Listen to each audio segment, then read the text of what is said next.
it's important to appreciate just how what shall I say, how loosey-goosey what they want to replace it with is, because that in itself is a reason to adhere to the consumer welfare standard. Um, the most frequent complaint is about the size of large firms. You know, the big is bad, something we got put behind us at the Justice Department in 1981 when Baxter, as the head of the antitrust division, just simply said, that's over. Big is not bad.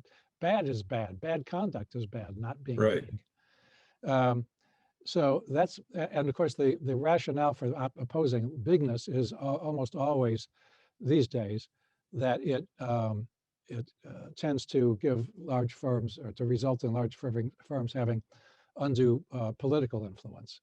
But antitrust is an extremely haphazard way of dealing with that, just like using the tort system to redistribute wealth as opposed to the tax system is a very poor idea. Um, so, and this is true of the other values as well. They're all, if the Congress really wants to pursue them, should do so through other means, not by distorting the antitrust regime. So here's Barry Lynn from the Open Markets Institute testifying before the Senate. He said the consumer welfare standard warps antitrust law by preventing its use for specific policy outcomes such as reducing inequality or raising the earnings of workers or fighting concentrated political power.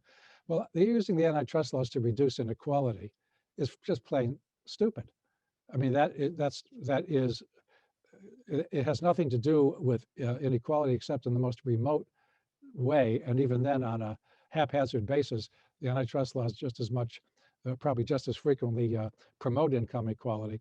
If you're going to uh, break up firms to promote income equality, you're basically saying you want to make some people poorer in the hope that that will somehow make other people wealthier, which is quite a speculative undertaking.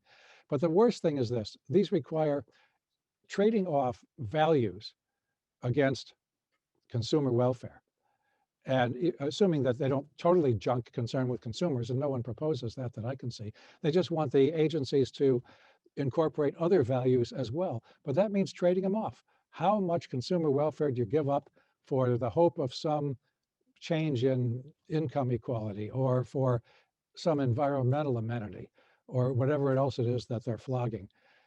They're simply incommensurable, and there is no possible way to monetize both sides of that equation and decide which is the more valuable to our economy, or to the values that they're promoting. It's a fool's errand, frankly.